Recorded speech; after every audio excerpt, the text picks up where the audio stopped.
Hello दोस्तों, नमस्कार। Welcome back to curious for the daily dose of football.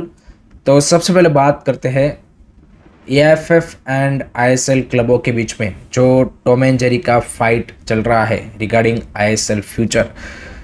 उससे Indian football के overall ecosystem को, आईएसएल को किस तरीके से इम्पैक्ट हो रहा है, उसका एक एग्जांपल हमें कल लाइव देखने को मिला कि जहां पे ईस्ट बंगाल के जो हेड कोच है ऑस्कार ब्रूसन, उन्होंने एक बड़ा अनाउंसमेंट किया है। प्री मैच प्रेस कॉन्फ्रेंस में उन्होंने अनाउंस किया है कि इस सीज़न के एंड में वो ईस्ट बंगाल का जो रोल है एज अ हेड कोच का, उसको वो छोड़ के जा रहे हैं। एंड रीज़न सिंपल सा है, अनसर्टेनिटी क्लब की ओर से या फिर ओवरऑल लीग की ओर से आगे का कुछ क्लियर कट प्लान नहीं है। And this is very very important thing. ये सिर्फ ऑस्कार ब्रूसन की बात नहीं है। ओवरऑल अगर इकोसिस्टम में आप देखेंगे, कोई से भी स्टेक होल्डर्स हो, चाहे वो प्लेयर्स हो, कोचिस हो, नॉन टेक्निकल स्टाफ हो, जो ह्यूमन रिसोर्सेज का एक्सोडस हो रहा है, that is gonna impact Indian football really really badly. और ये हमने लास्ट सीजन भी देखा था, जिस तरीके से जो अच्छे प्लेयर्स है वो यहाँ पे लीग को छोड़ के गए। तो ये सब लेवल पे होगा एंड ये इंडियन फुटबॉल के लिए अच्छे साइन नहीं है। एंड आई थिंक जो अभी एएफएफ एंड आईएसएल क्लबों के बीच में आई वुड से कि फाइट चल रही है कि भाई किस तरीके से आईएसएल होगा और कौन कितना पैसा डालेगा, क्या होगा। आई थिंक वहाँ पे भी एक चीज़ जो हमें अभी तक दिखी है वो है लीडरशिप की कमी दोनों साइड से। एएफएफ की ओर से भी वो लीडरशिप नहीं दिखी है एंड क्लबों की ओर से भी जो एक लीडरशिप दिखनी चाहिए थी वो नहीं दिखी है। So this is really really serious thing जिसको सॉर्ट आउट करना पड़ेगा। एंड दूसरा चीज़ कि without stability you can't improve, simple सी बात है। सो आपको जो एक पिछले 10-11 साल से आपका छोटा सा स्ट्रक्चर बना था, स्टेबिलिटी आई थी, उसको भाई पिछले 1-1.5 साल में जिस तरीके से कुछ लोगों ने अपने वेस्टेड इंटरेस्ट की वजह से आई वुड से कि डिस्ट्रॉय कर दिया है। उससे भाई उन्होंने सिर्फ वो लीग या फिर कोई क्लब या फिर किसी एक इंडिविजुअल पार्टी का नुकसान नहीं किया है। ओवरऑल जो इंडियन फुटबॉल का इकोसिस्टम है उसको उन्होंने एक बड़ा आई वुड से कि डेंट दिया है, जिसको भाई फिर से आपको सही करने में मे बी नेक्स्ट 3-4-5 ईयर्स लगेंगे, अगर राइट लीडरशिप आई तो। और वो सिर्फ एआईएफएफ में नहीं, सामने क्लब लेवल पे भी चाहिए। सो वही वाला चीज़ है। तो at the moment I would say कि situation is really really bad.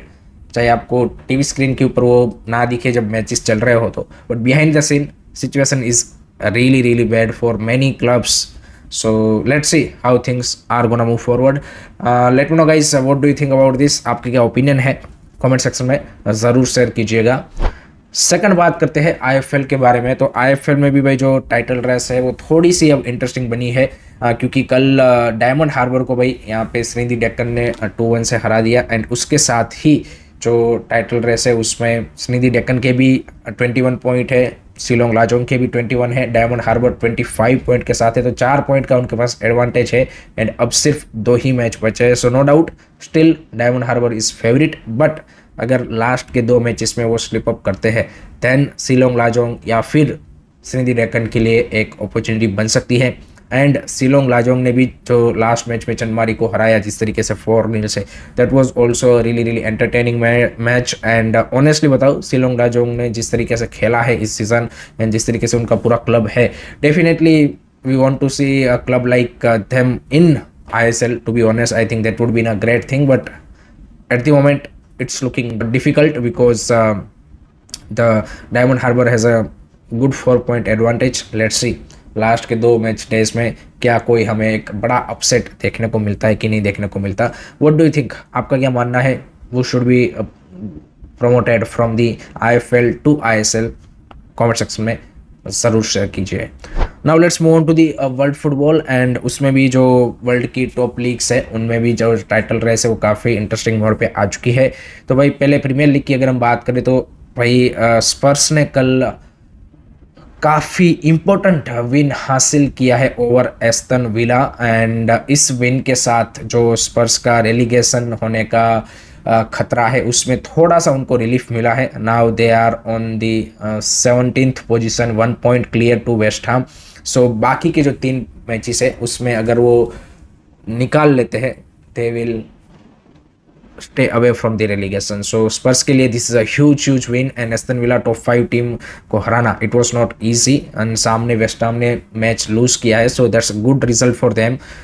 उसके अलावा यहाँ पे जो मैनचेस्टर यूनाइटेड है उन्होंने भी कल 3-2 से लिवरपूल को हराया. That was also a great match by United. जिस तरीके से उन्होंने स्टार्ट किया, स्टार्टिंग में ही हमें दो बेहतरीन गोल देखने को मिले यूनाइटेड की ओर से. देन लिवरपूल ने अच्छी वापसी की, 2-2 हुआ and then again United score the third goal. So great victory for Carrick's team and they are doing fantastic job at the moment. On the other side I think Slot के ऊपर और ज़्यादा आई would say कि pressure बनता जा रहा है. So let's see कि क्या वो नेक्स्ट सीज़न कंटिन्यू करेंगे या फिर हमें कोई नया मैनेजर लिवरपूल में देखने को मिलेगा. एंड आर्सेनल के लिए भी now it's really important to keep the you can say कि टाइटल रेस अलाइव. सिटी भी यहाँ पे काफ़ी अच्छे रिदम में दिख रही है. सो प्रीमियर लीग का जो रेलीगेशन टाइटल रेस का पूरा सीन है वो काफ़ी एंटरटेनिंग मोड पे आ चुका है. लेट्स सी लास्ट के जो ये मैच डेज है उसमें किस तरीके से चीज़ें मूव फॉरवर्ड होती है.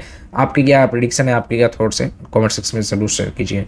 उसके बाद ला लीगा की बात करें तो ला लीगा में भाई कल मैड्रिड ने 2-0 से एस्पान्योल को हरा के जो बारसा का टाइटल रेस जीतने का चांस है उसको एक और यू कैन से कि मैच डे डिले कर दिया है. एंड नाउ एल क्लासिको में भाई बारसा अपना टाइटल क्लिंच कर सकते हैं अगर यहाँ पे नेक्स्ट एल क्लासिको में वो ड्रॉ भी कर लेते हैं. Barca is gonna win the La Liga title. So that is something very gonna be special for Barca to be honest कि भाई यहाँ पे एल क्लासिको में आप टाइटल को क्लिंच करें. So that would be a great thing. But Madrid के लिए भाई this is again another disastrous season without any trophy. What do you think? Do let me know in the comment section. Then Syria की बात करें तो भाई Inter Milan ने अपना जो सीरिया का टाइटल है उसको अपने नाम कर लिया है and that's a great result for Syria. Now let's move on to the UEFA women's champions league की जिसमें कल दो हमें धमाकेदार सेमीफाइनल के सेकंड लेग देखने को मिले जहां पे बारसा ने भाई बायर्न को 4-2 से सेकंड लेग में हरा के एंड ओवरऑल एग्रीगेट पे 5-3 से हरा के यहाँ पे अपनी जगह अनदर फाइनल में सिक्योर कर ली है. लास्ट टाइम भी वो फाइनल खेले थे बट अनफॉर्चुनेटली आर्सेनल से हार गए थे. And on the other side Olympic liners ने भाई आर्सेनल को डिफेंडिंग चैंपियन को हरा के उन्होंने भी अपनी जगह फाइनल में कर दी है. तो Barca versus Olympique Lyonnais, 2 heavyweights of Europe. सबसे ज़्यादा जो दो टीमें सक्सेसफुल है यूएफए चैंपियंस लीग में रिसेंट ईयर्स में वो यही दो टीमें हैं एंड उनके बीच में अब फाइनल देखने को मिलेगा. तो इससे ज़बरदस्त फाइनल हो नहीं सकता. सो आई थिंक जो यूएफए वुमेन्स चैंपियंस लीग का फाइनल है वो भी काफ़ी धमाकेदार फाइनल हमें देखने को मिलने वाला है. So that's it from my side guys regarding today's football news. I hope कि आपको वीडियो पसंद आया होगा. Keep supporting this channel. Don't forget to like, share and subscribe to this study. जय हिंद, जय भारत.